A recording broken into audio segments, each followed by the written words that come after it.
चलो हम लोग अब आगे बढ़ते हैं। यहां पे आया व्यवसाय। देखो व्यवसाय का मतलब मैंने आपको पहले से ही समझा दिया था कि व्यवसाय क्या होता है। व्यवसाय अपनी आजीविका कमाने में संलग्न व्यक्तियों का अथवा व्यक्तियों के संगठित प्रयासों को व्यवसाय कहते हैं। मैंने पहले ही बता दिया था, आजीविका मतलब घर चलाने के लिए कोई काम करना, पैसा कमाने के लिए कोई काम करना व्यवसाय होता है। यह मैंने पहले ही बता दिया था। व्यवसाय में एक उपक्रम होता है। उपक्रम को मतलब कि एक कोई भी कंपनी हो सकती है या फिर एक कोई भी संगठन हो सकता है, ठीक है, वो कुछ लोगों की आवश्यकताओं की पूर्ति करने के लिए, वो लोग कौन होंगे? उपभोक्ता होंगे, ठीक है। उपभोक्ताओं की आवश्यकताओं की पूर्ति करने के लिए कुछ वस्तुओं को बनाता है, ठीक है। वस्तु बनाने के बाद में उनको वितरण करता है।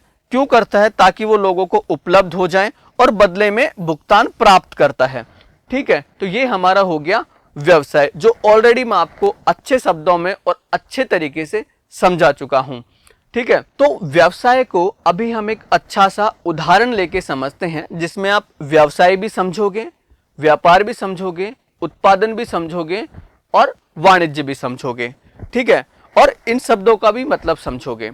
देखो मान लीजिए एक कोई भी एक कंपनी है या फिर एक संस्थान है जो क्या काम करती है, उसका जो काम है वो गन्ने से चीनी बनाने का काम है, ठीक है। अब देखो यहां पे मान लीजिए ये एक फैक्ट्री है, ठीक है। यहां पे काफी सारे किसान हैं। ये लोग किसान गन्ना बनाते हैं, गन्ना उगाते हैं खेतों में, ठीक है। ये जो कंपनी है इसको हम लोग कुछ भी नाम दे सकते हैं या फिर सीधा हम इसको एक्स कंपनी बोल देते हैं, ठीक है। ये एक्स कंपनी किसानों से सबसे पहले गन्ना खरीदेगी। अब ये गन्ना ऐसे ही तो कंपनी में पहुंच नहीं जाएगा, ये लोग किसी ट्रक में इसको भर के लेके आएंगे। अब इनको एक शंका भी है कि रास्ते में मान लो ये ट्रक वाला सामान लेके भाग जाए, यानी कि चोरी कर ले, ट्रक में आग लग जाए, सामान जल जाए या कुछ भी, तो वो क्या करते हैं, एक इनका इंश्योरेंस करा लेते हैं। इंश्योरेंस को हम कहते हैं बीमा। बीमा को हम लोग आगे भी समझेंगे, ठीक है। ये करा लिया, ट्रक में भरा, यहाँ पे गन्ना ले आए, गन्ने को यहाँ पे उतार लिया फैक्ट्री में। यहाँ से इस गन्ने को, ये फैक्ट्री में कुछ मशीनें लगी हुई हैं, इन मशीनों से उन्होंने इस गन्ने से क्या बना दी? चीनी बना दी, ठीक है। अब चीनी बनाने के बाद में, क्योंकि ये तो बहुत बड़ा मैन्युफैक्चरर है, उत्पादक है, बहुत बड़े लेवल पे इसने चीनी बनाई। अब ये खुद तो एक एक किलो बाजार में जाके बेचेगा नहीं, ये क्या करता है, व्यापारी लोगों को ढूंढता है। ये लोग कुछ बड़े व्यापारी हैं, जैसे मैं आपको बताऊं कि मान लो जो ये है, ये महाराष्ट्र के या फिर हरियाणा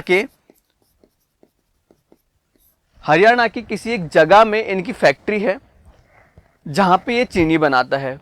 अब ये तो है ही नहीं कि ये हरियाणा में ही बेचेगा, इसको बेचनी है पूरे के पूरे भारत में। तो सबसे पहले ये ऐसे व्यापारी लोग ढूंढेगा जो इसकी चीनी को खरीद के अलग अलग डिफरेंट राज्य में बेच दे। तो जो बड़ा होगा उसको हम इंग्लिश में बोलेंगे वूल सेलर, ठीक है। ये लोग क्या होते हैं? बड़े व्यापारी होते हैं। थोक विक्रेता इनको हिंदी में बोला जाता है, ठीक है। ये थोक विक्रेता इससे चीनी खरीदेंगे। अब ये लोग भी एक एक कस्टमर को चीनी नहीं बेचते, तो ये लोग क्या करेंगे, आगे छोटे व्यापारियों को बेचेंगे। यानी कि जो एक पर्टिकुलर मार्केट में, या फिर आप ऐसे ही समझिए कि आपके बगल में जो भी एक छोटा सा मार्केट है, जो एक दुकान है, ये उन व्यापारियों को बेच देगा जिनको आप बोलोगे फुटकर विक्रेता,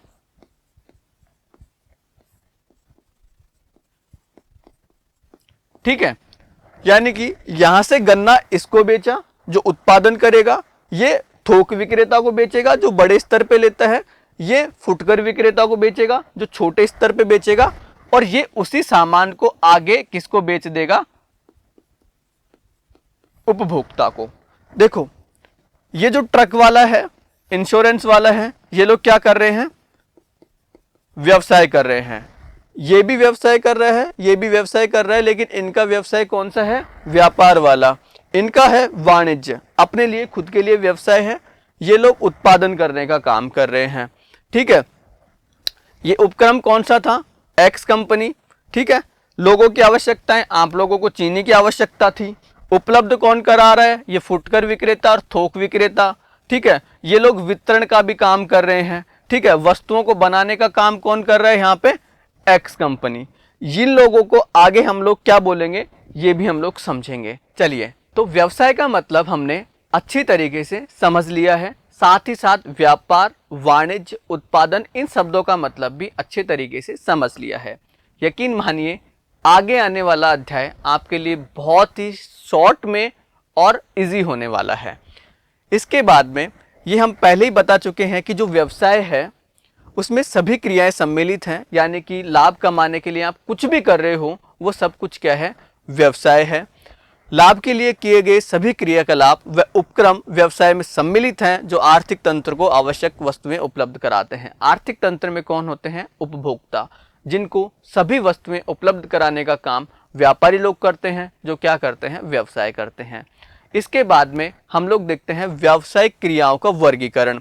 ये भी हमने पहले अच्छी तरीके से समझ लिया था कि व्यवसाय करने के पीछे का जो मूल कारण है वो है कि जो उपभोक्ता हैं उनकी जो आवश्यकताएं हैं उनकी पूर्ति करने के लिए हम कुछ ना कुछ वस्तुएं बनाते हैं, उनको आके बेचते हैं।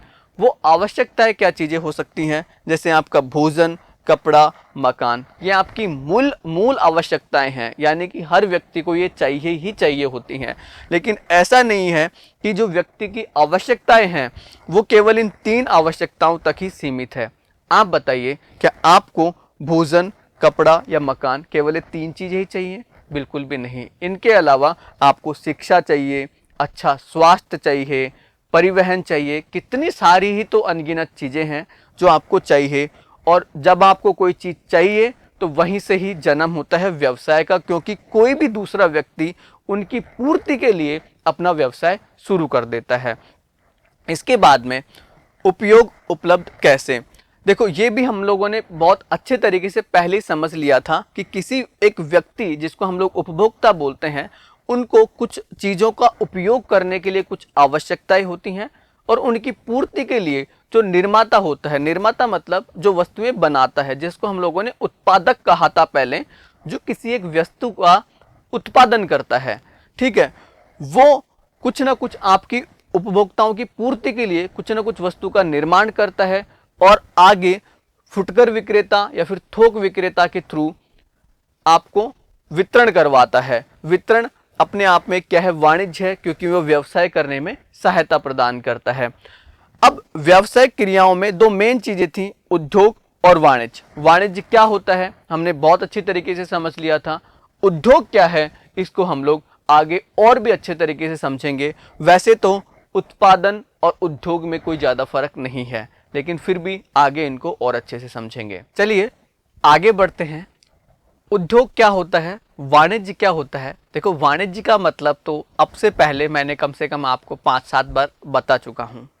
उद्योग क्या होता है, आप अगर सीधी भाषा में मैं आपको समझाऊं तो उद्योग का मतलब होता है कोई फैक्ट्री।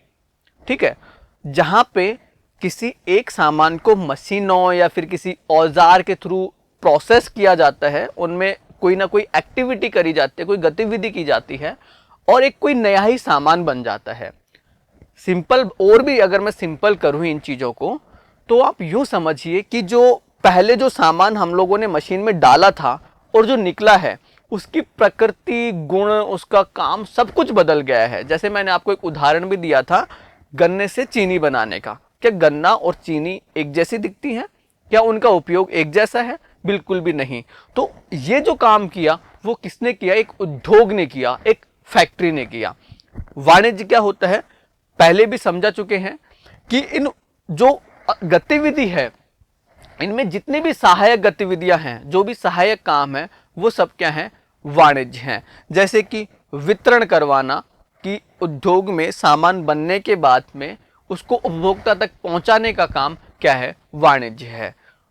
वाणिज्य के और भी कई उदाहरण हम लोग ऑलरेडी डिस्कस कर चुके हैं।